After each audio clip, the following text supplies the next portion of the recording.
ये आकाशवाणी दिल्ली है। कृपया हमारे अगले कार्यक्रम की प्रतीक्षा कीजिए। ये आकाशवाणी है।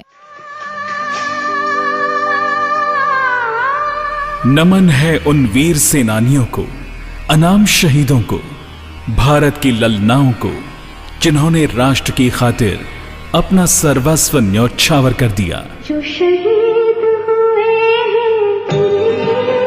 जरा याद करो कुर्बानी। आजादी 70 साल, याद करो कुर्बानी।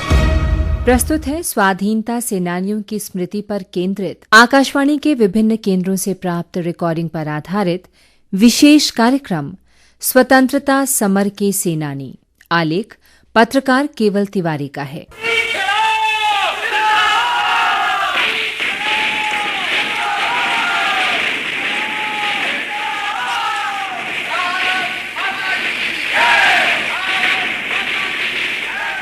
निकले हैं वीर जवान यूं अपना सीना ताने, हंस हंस के जान लुटाने, आजाद सवेरा लाने।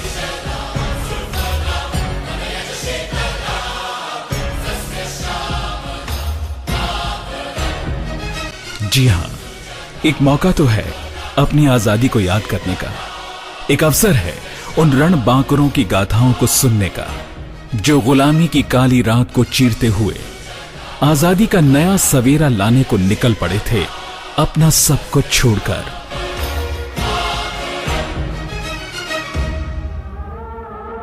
आखिरकार उनका बलिदान काम आया। 15 अगस्त 1947 को हमें आजादी की खुली हवा में सांस लेने का सुअवसर मिला। हमने अपने बेहतरीन भारत के सपने देखे, अपने विशाल फलक में सपनों के पंख फैलाए।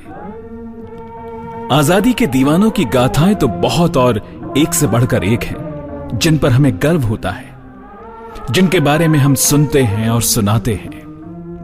बात 8 अगस्त 1942 की है, जब अंग्रेजों से महात्मा गांधी के नेतृत्व में भारतीय जनमानस ने सीधे सीधे कह दिया था, अंग्रेजों भारत छोड़ो। उस वक्त आजादी के दीवानों का जोश और खरोश 7वें आसमान पर था। एक कवि ने उस आलम को कुछ यूं बयां किया, सारी जनता हुंकार उठी, हम आते हैं, माता के चरणों में यह लो, हम अपना रक्त चढ़ाते हैं। कितने रणबांकुरों ने आजादी के इस यज्ञ में अपने प्राणों की आहुति दी, कितनों ने यातनाएं सही। कुछ के बारे में हमने पढ़ा और कुछ के बारे में सुना। आजादी की इस लड़ाई के अपने अनुभवों को कुछ सेनानियों ने आकाशवाणी से साझा किया। वो वक्त था जब हर कोई मातृभूमि के लिए कुछ ना कुछ योगदान देना चाहता था। इलाहाबाद से वयोवृद्ध स्वतंत्रता सेनानी भगवत प्रसाद भारतीय कहते हैं, सन 41 में हम पढ़ते कटरा स्कूल में, वहाँ से एक लड़के की दोस्ती थी, जो लड़के के पिता आनंद भवन में वो माली काम करते थे, तो हमको ले जाया करे आनंद भवन में, कहें चलो घूम आए। तो घूमते घूमते जाते जाते हमको वहीं से प्रेम हो गया। तो पंडित जवाहरलाल उस समय मौजूद थे, ये अपने स्टूडेंट हिसाब में थे, और उनके पिताजी मोतीलाल जी, ये सब लोग थे। तो हम लोग जाए तो बड़ा आदर व्यवहार से प्यार करते थे। तो हमने सवाल किया कि सर, ये अंग्रेजी हुकूमत के खिलाफ बड़ा उधमबाजी हो रहा है और हम लोग पूरे भारतीयवासी चुप बैठे हैं, कुछ करना चाहिए। तो उन्होंने बहुत खुश होकर के बोला, ये बालक ठीक बोलता है, और तुम क्या करना चाहते हो? हम कहा, सर हमको पहले बिगुल चाहिए प्रचार के लिए। तो पंडित जवाहरलाल जी वादा किए कि हम तुमको बिगुल ला के देंगे 1 हफ्ते बाद। तो उनका जन्म दिवस हुआ 14 नवंबर को। तमाम लोग, शास्त्री बाबा, महात्मा गांधी जी और सत्यप्रकाश मालवीय जी और बहुत लोग, सब नेता लोग इकट्ठा हुए। उनके बीच में फिर हमको 5 आदमी को बिगुल दिया गया। उसमें से हमको एक बिगुल जो अभी हमारे पास मौजूद है, ये बिगुल उन्हीं का दिया हुआ चला है। तो अंग्रेजी हुकूमत के खिलाफ जब हम लोग जुलूस निकाले, तो खादी भवन से इलाहाबाद से बाबू शालिग्राम जी अपना लेके जुलूस चले पूरे लश्कर के साथ में, और हमारा जुलूस निकला आनंद भवन पंडित जवाहरलाल के साथ में। बीच ही में कोतवाली इंस्पेक्टर अपने पुलिस फोर्स के साथ में रोक दिया जल्लूस, रोक करके लाठीचार्ज कर दिए। लाठीचार्ज कर दिए तो कुछ लोग तो अपना भगदड़ मच गया। जो जड़ियल नेता थे बड़े बड़े सब रुके रहे, हम लोग जमे।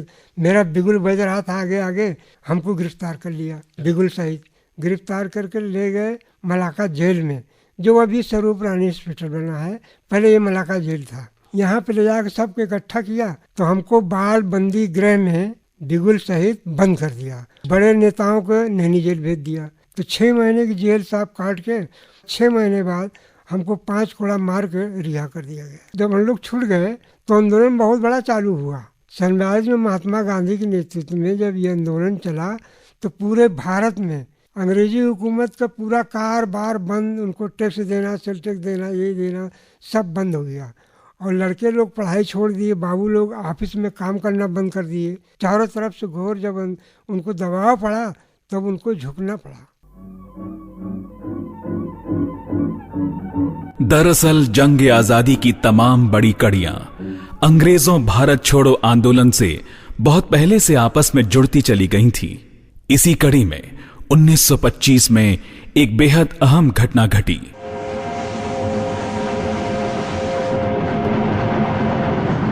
नौ अगस्त को चंद्रशेखर आजाद, राम प्रसाद बिस्मिल, अशफाक उल्लाह खान, राजेंद्र लाहिड़ी और रोशन सिंह सहित 10 क्रांतिकारियों ने लखनऊ से 14 मील दूर काकोरी और आलमनगर के बीच ट्रेन में ले जा रहे सरकारी खजाने को लूट लिया। आजादी के रणबांकुरों का ये काम कोई अपराध इसलिए नहीं था कि जो खजाना लूटा गया वो हिंदुस्तानियों के ही खून पसीने की कमाई थी, जिस पर अंग्रेज मौज कर रहे थे।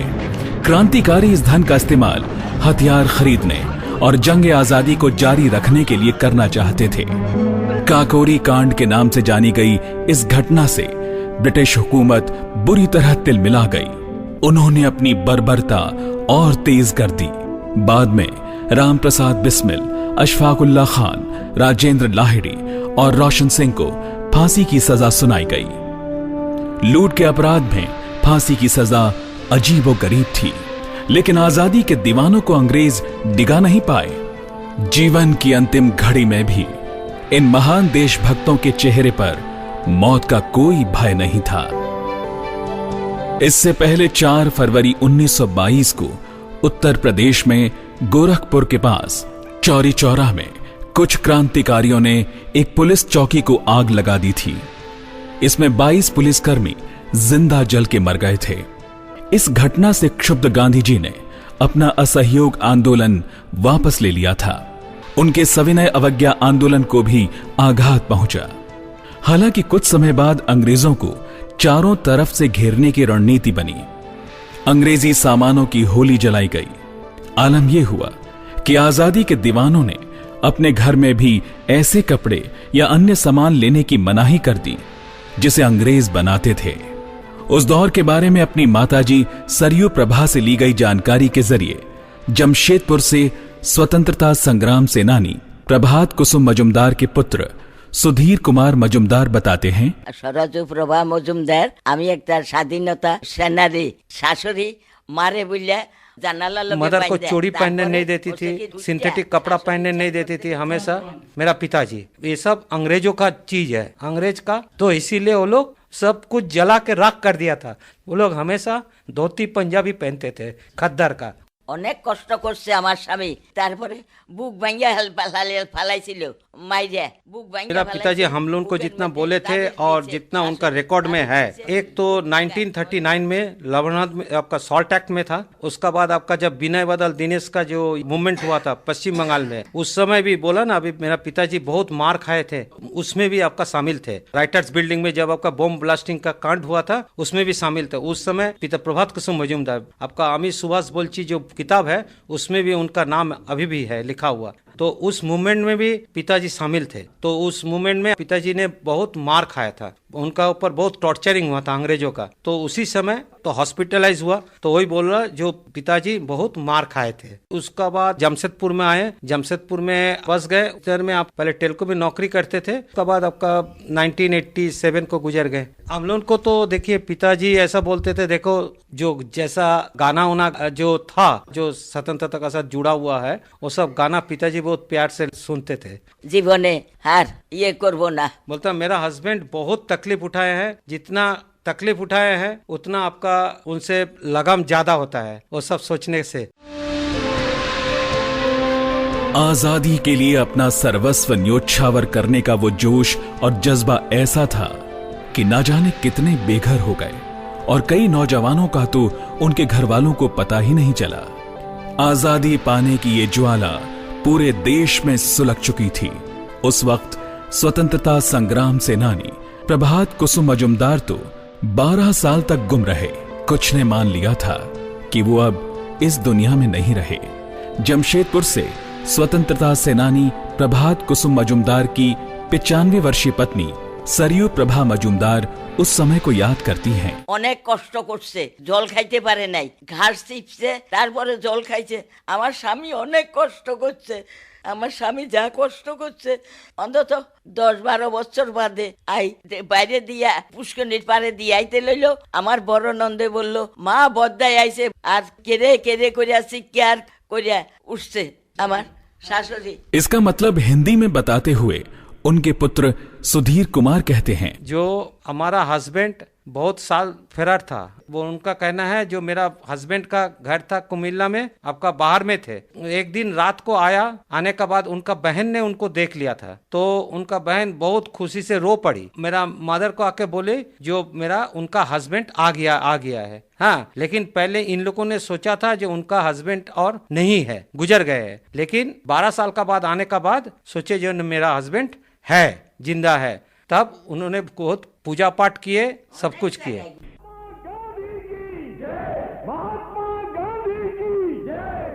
गांधी जी, पंडित नेहरू, डॉक्टर राजेंद्र प्रसाद आदि के नेतृत्व में वर्ष 1942 से आजादी की लड़ाई और तेज हुई।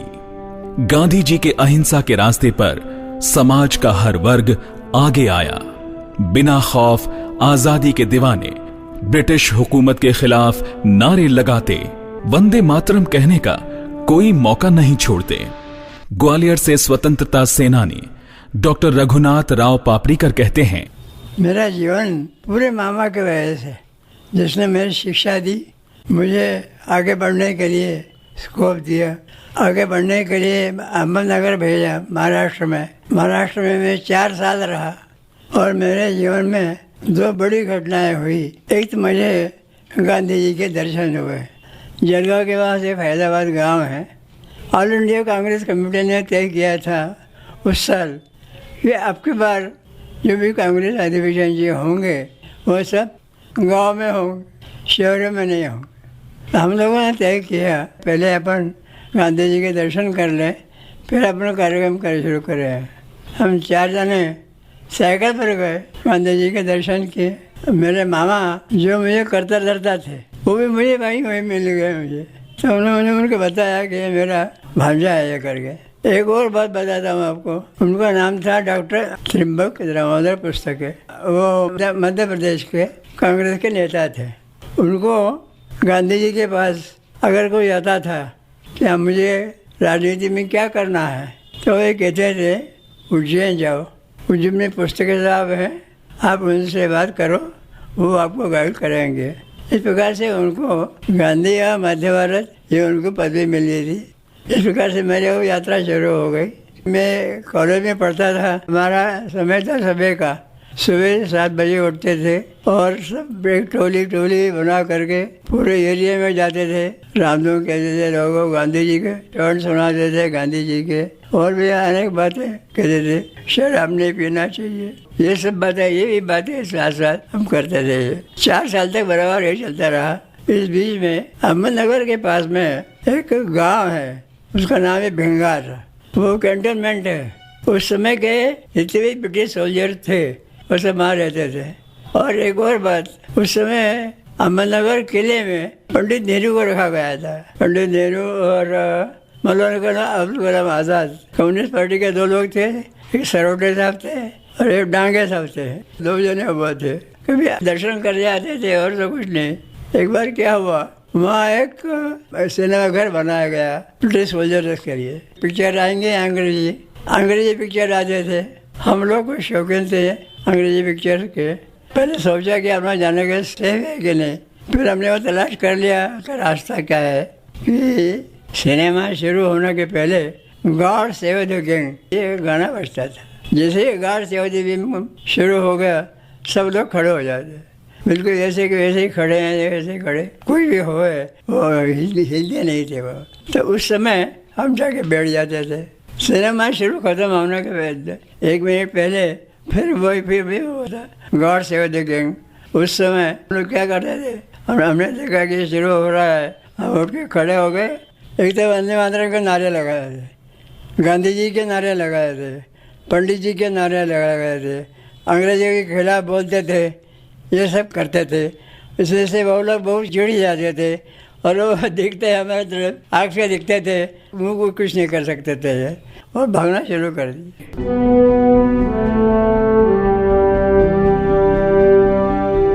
आजादी की इस लड़ाई में सामाजिक बुराइयों को दूर करने के लिए भी उस वक्त के नौजवान जागरूकता अभियान में बढ़ चढ़कर हिस्सा लेते थे। ग्वालियर से स्वतंत्रता संग्राम सेनानी डॉक्टर रघुनाथ राव पापरीकर कहते हैं, गाँव में जाते थे, शराब की दुकान पे जा कर गए, कहते थे कि शराब बंद करो। वहाँ के जो कर्मचारी है वो तो बेचारे अलग हो जाते थे, बाकी मालिक रहते थे, उनको समझाते थे, बताते थे, सब बताते। इस प्रकार पूरे बाजार में घूम करके इस प्रकार ये स्वराज्य क्या होता है, स्वराज्य से क्या अधिकार मिलते हैं, अब उनको बताते हैं। असल में ब्रिटिश हुकूमत के खिलाफ आजादी की ये लड़ाई कोई कुछ दिनों का संघर्ष नहीं था, ये तो बहुत पहले से ही अनवरत चल रही थी। बीकानेर से स्वतंत्रता सेनानी दाऊलाल व्यास कहते हैं, वैसे मैंने सन 35 में बीकानेर मंडल की स्थापना हुई, उस वक्त मैंने रखा। उसके बाद सन 42 में बीकानेर राज्य प्रजा परिषद की स्थापना हुई, उसमें 8-10 आदमी हम ही थे, ज़्यादा कोई था नहीं बीकानेर में, न कोई हमारे पास नज़दीक आना चाहता था।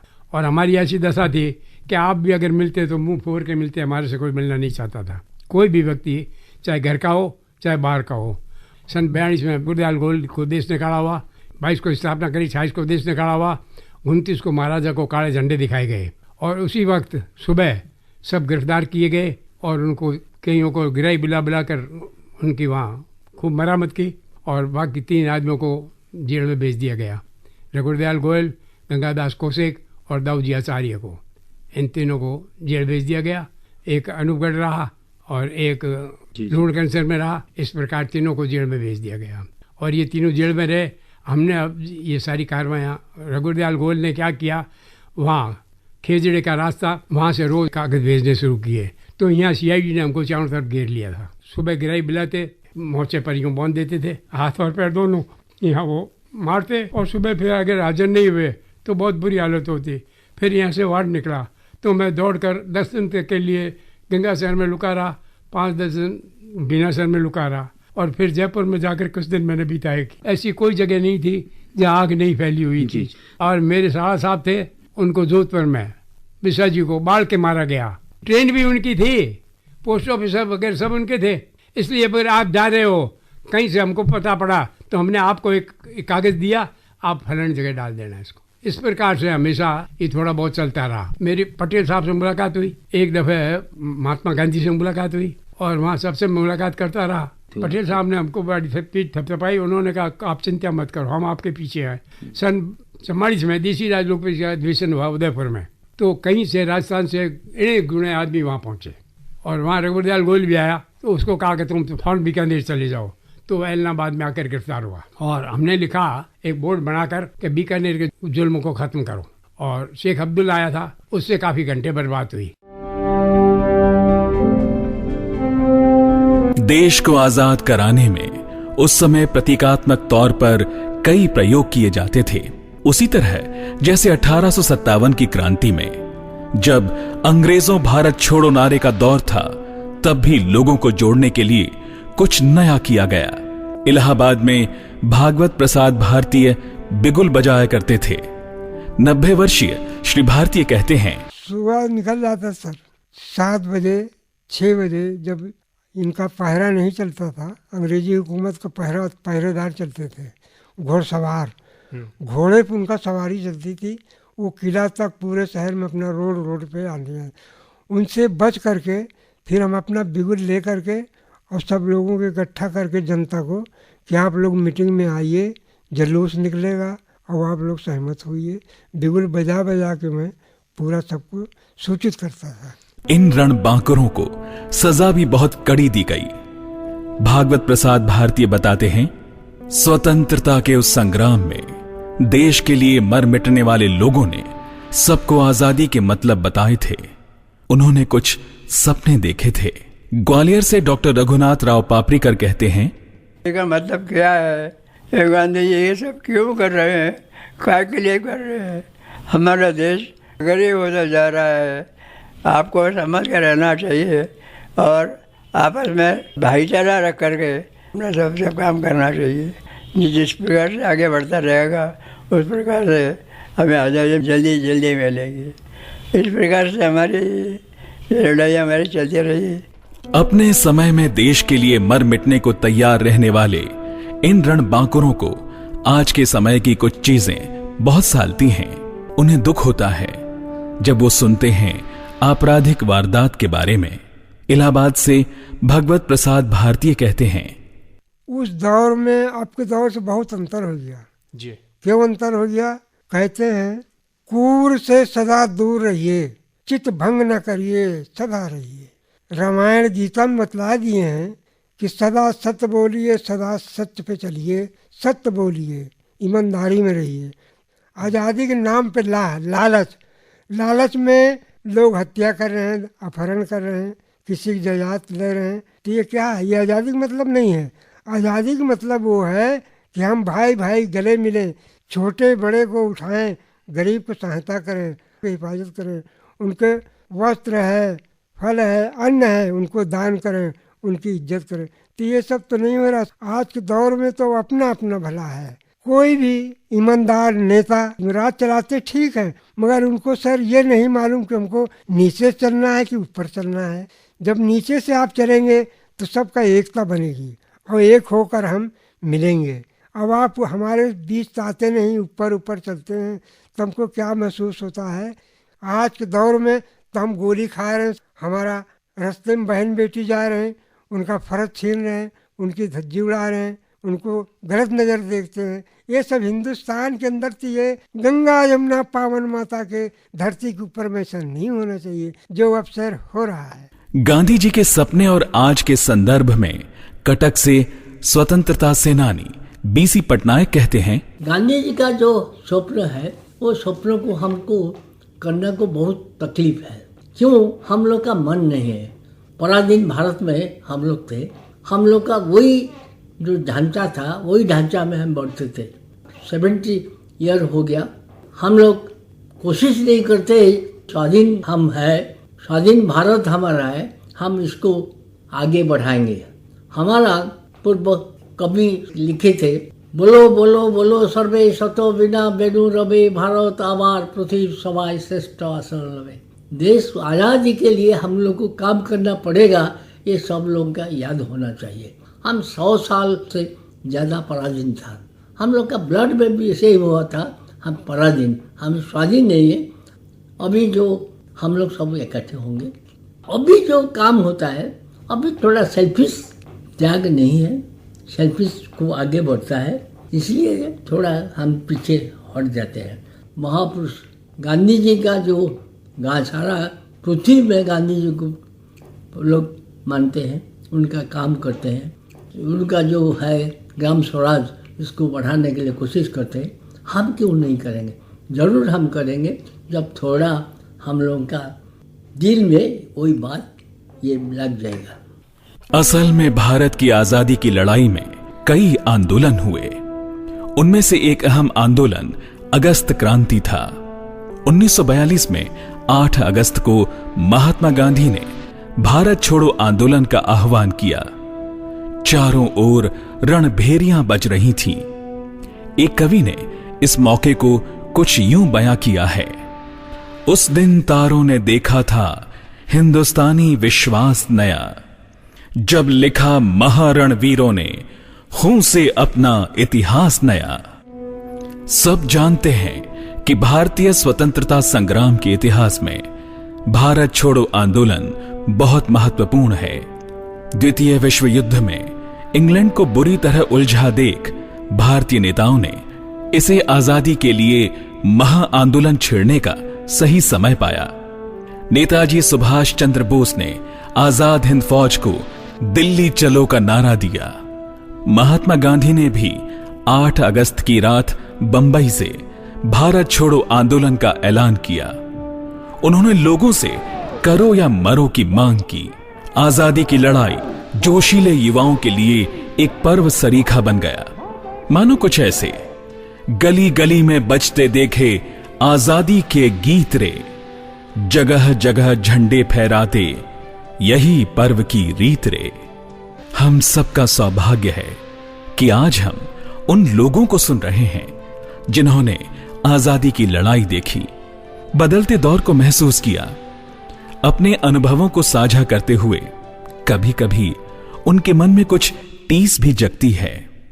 बक्सर से 86 वर्षीय बालेश्वर सिन्हा कहते हैं, स्वतंत्रता मिलने के बाद कुछ दिन तो अच्छा बहुत लगा, ये बताया आपको। अब हम लोग उस जमाने के बाद सोचते हैं तो बड़ा दुख होता है। इसलिए दुख होता है कि से हम लोग उस जमाने में आज़ादी जो किए, आज़ादी में जो त्याग किया हम लोगों का, परिवार त्याग किया, बाल बच्चा त्याग किया, मेहरारू मर्द सभी त्याग किया, वो आज त्याग दिखाई नहीं दे रहा है।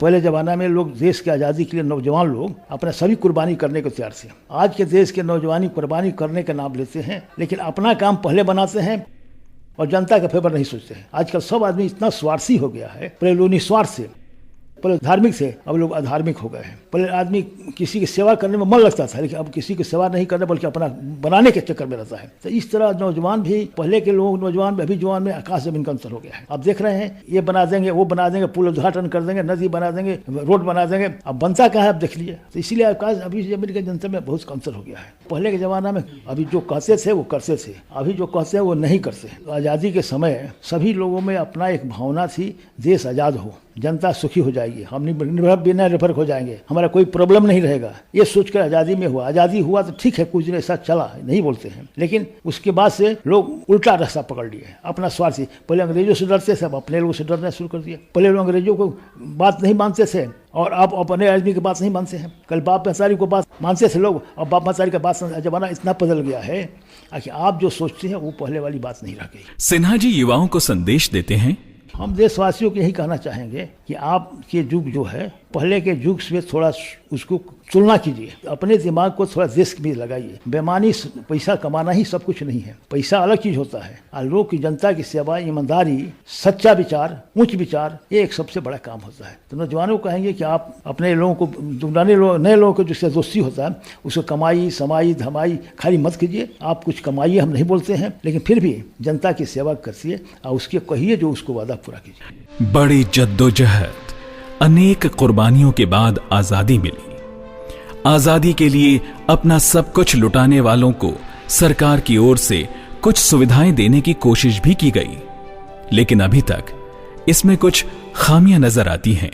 झारखंड से अखिल भारतीय स्वतंत्रता संग्राम सेनानी उत्तराधिकारी संगठन के जगन्नाथ महंत कहते हैं, एक तो यही बात है कि 15 अगस्त और 26 जनवरी को स्वतंत्रता सेनानी को याद किया जाता है, बाकी दिन याद नहीं किया जाता है, ना ही उनकी कोई सुधि लेने वाला है। और भी कुछ जो स्वतंत्रता सेनानी रह गए हैं वो भी कोई किराए के मकान में रहते हैं तो कोई छोटा मोटा झोपड़ी में रहता है। तो हम लोग चाहते थे कि जैसे और राज्य में, हरियाणा में उत्तराधिकारियों को सुविधा है, बिहार में उत्तराधिकारियों को परिचय पत्र दिया गया, उत्तर प्रदेश में उत्तराधिकारियों को बस में निःशुल्क पास दिया गया, लेकिन झारखंड सरकार में दिया नहीं गया। झारखंड सरकार ने बार बार पत्राचार किया, लेकिन आज तक कोई उसका रिजल्ट नहीं मिला। अंत में निराश होकर हम लोग अभी खामोश बैठे हुए और क्या करेंगे, क्योंकि हम लोग को अब पूछने वाला कोई नहीं रहा। अब देख रहे हैं कि आने वाला पीढ़ी यहाँ भूल जाएगी कि स्वतंत्रता सेनानी यहाँ पर है या नहीं, और आने वाला दिन में क्या होगा वो ईश्वर जाने, लेकिन हम लोग अपना प्रयास कर रहे हैं। हमको लगता है कि जो सरकार का जो नीति स्वतंत्रता सेनानियों के प्रति है उससे और कुछ बेटर होना चाहिए था, क्योंकि स्वतंत्रता सेनानी जैसे हमारे देश के ताजमहल हुआ, लाल किला हुआ, ये सब देश का एक धरोहर है। करोड़ों रुपया उनके पीछे सरकार खर्च करती है, लेकिन हमारे स्वतंत्रता सेनानियों को पीछे क्या खर्च करती है?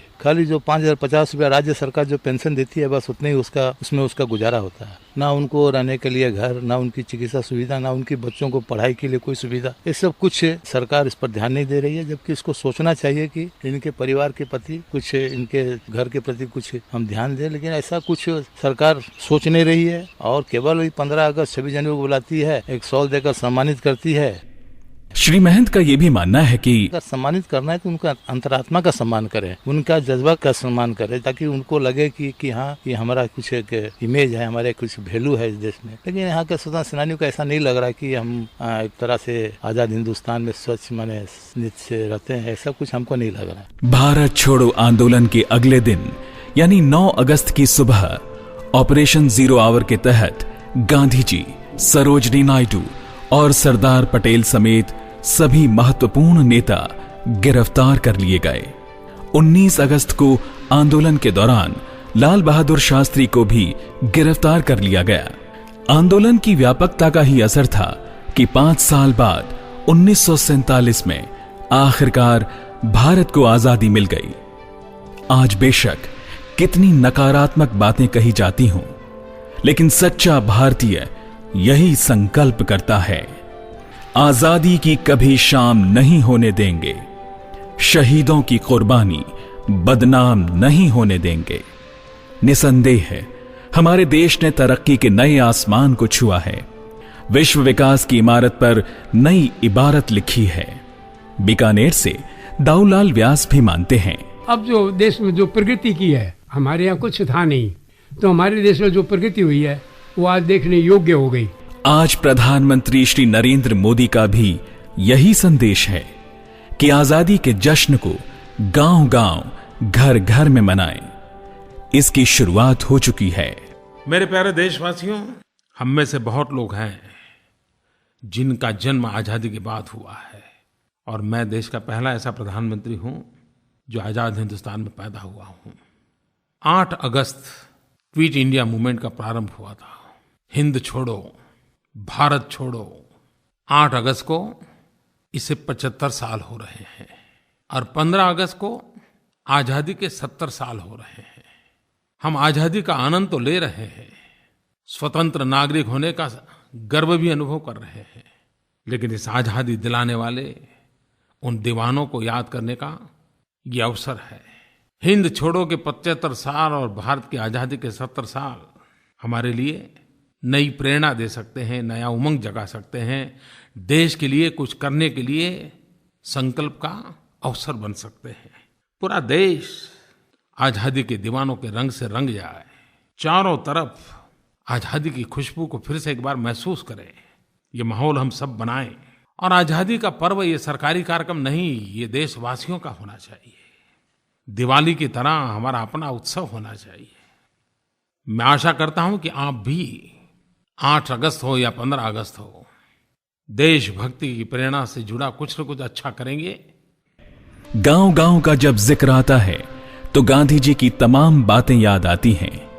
बापू ने भी इस देश के विकास के लिए गांवों के विकास की अनिवार्यता पर बल दिया था। गुवाहाटी से 97 साल की वयोवृद्ध स्वतंत्रता सेनानी हेम भराली याद करती हैं गांधी जी के उस संदेश को। पराधीन देश में जन्म लिया था, शिक्षा भी वहीं किया था, और उसी समय देश की अवस्था गुलाम थी, इसीलिए ब्रिटिश सरकार ने सभी काम में हमको दबाई किया था, दबा के रखा। जो बोलते हैं वही करना पड़ता है। इंग्लिश मीडियम गांव-गांव में स्कूल नहीं थे। हम लोगों ने, हमारे जो स्वतंत्रता सेनानी थे, चिंता किया था हमारा देश बनाने के लिए हमारा देश भी स्वाधीन करना पड़ेगा। पराधीन देश में हमारा प्रगति नहीं हो सकता है। गांधी जी के नेतृत्व में इसीलिए असहयोग आंदोलन, नॉन वायलेंस मूवमेंट चला। गांधी जी ने वायलेंस को विश्वास नहीं किया था, इसीलिए नॉन वायलेंस, अहिंसा के क्रांति शुरू किया था। गांधी जी को बहुत साउथ अफ्रीका में बहुत अत्याचार किया था। रेल में जाने के लिए नहीं देते थे, रेल से निकाल करके बाहर फेंक देते थे। असम में भी ऐसा ही बहुत काम हुआ था। गांधी जी के नेतृत्व में सभी लोग निकल करके आगे है, नॉन वायलेंस को सपोर्ट करके। भारतवर्ष में गांधी जी के नेतृत्व में नॉन वायलेंस के रूप भयंकर हो गया। उसी रूप से हमारा असम में भी प्रभाव पड़ा, सभी प्रदेश में।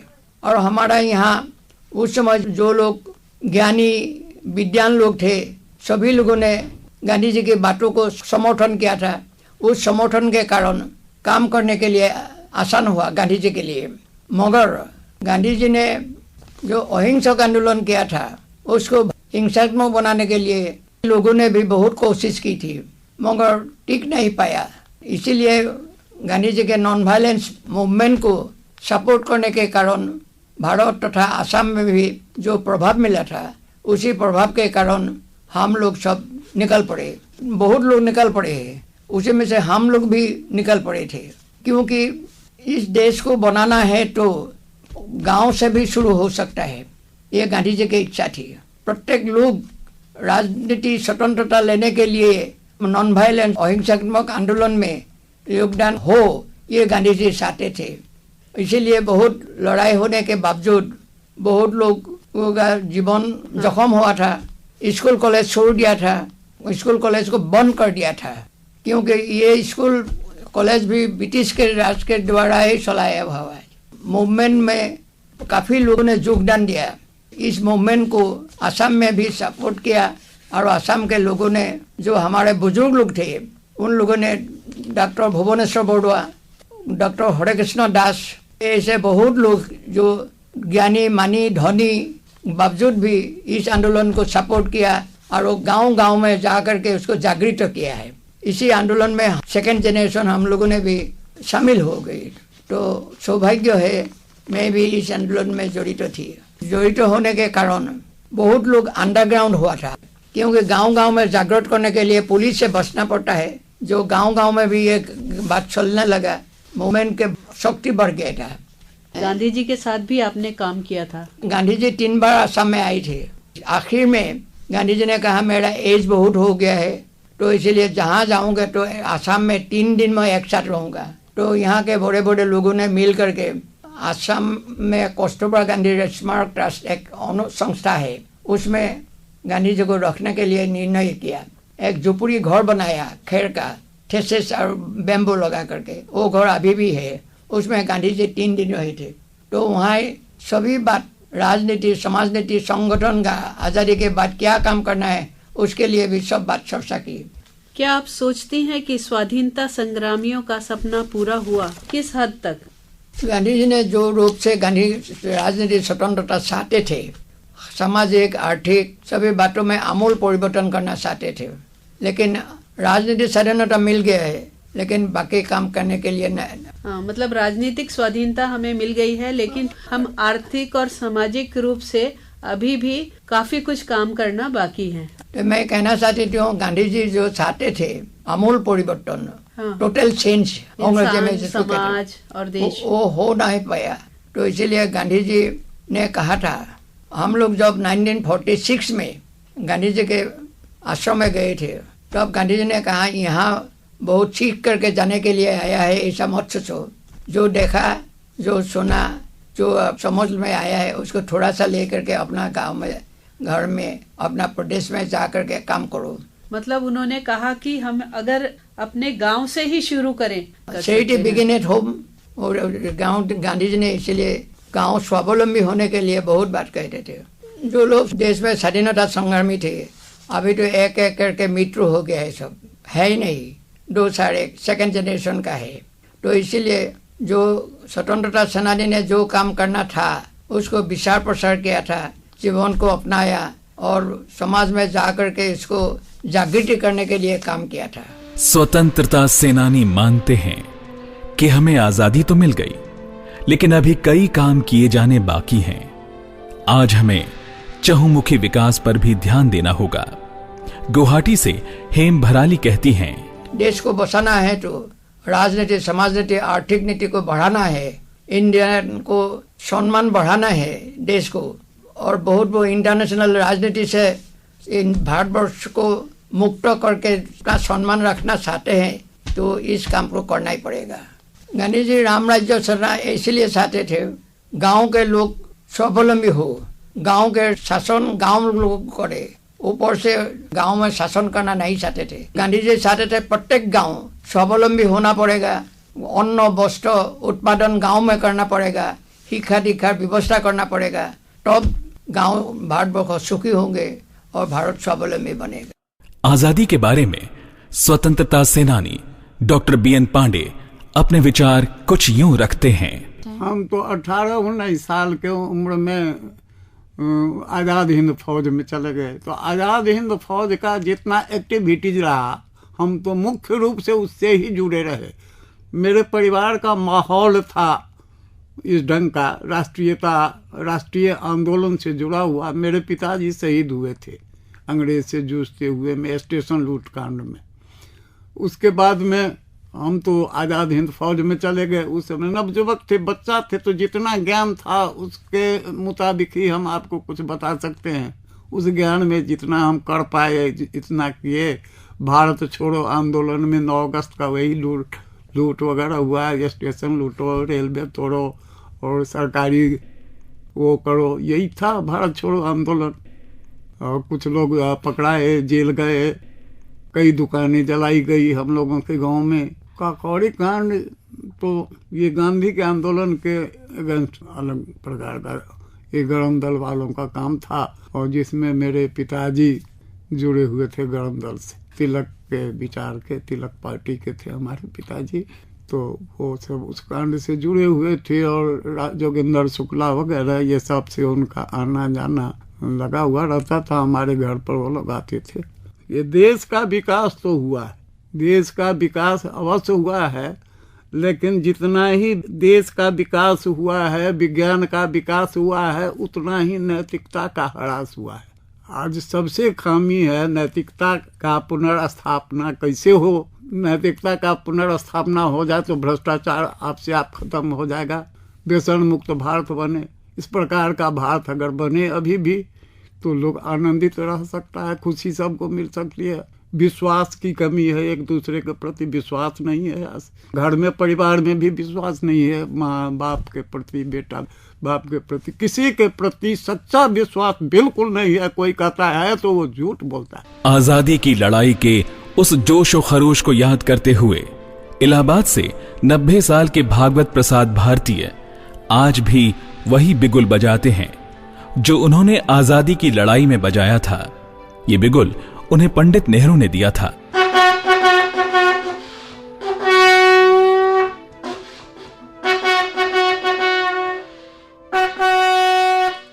आजादी पाने की लड़ाई के उस कठिन दौर और तरक्की के सोपानों पर चढ़ते हुए आज के युग के बीच बेशक लंबा फासला तय हो चुका है, लेकिन हर मौके पर हमें याद करना होगा उनकी कुर्बानी को। आज नया दौर है, नया जोश है। हमारा तिरंगा आज हर क्षेत्र में आसमान को छू रहा है। आइए आजादी पर्व के इस पावन मौके पर एक बार फिर दोहराएं, इसकी शान न जाने पाए, चाहे जान भले ही जाए। विश्व विजय करके दिखलाए, तब होए प्रण पूर्ण हमारा, झंडा ऊंचा रहे हमारा।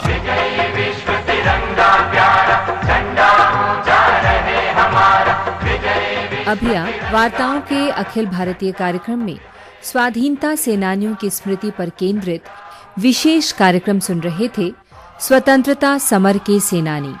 ये रिकॉर्डिंग आकाशवाणी के बीकानेर, ग्वालियर, गुवाहाटी, जमशेदपुर, इलाहाबाद और कटक केंद्रों से प्राप्त की गई थी। आलेख पत्रकार केवल तिवारी का था। वाचन स्वर नरेंद्र जोशी का। प्रस्तुति सहयोग कुसुम क्षेत्रीय और कार्यक्रम के प्रस्तुतकर्ता थे मनोहर सिंह रावत।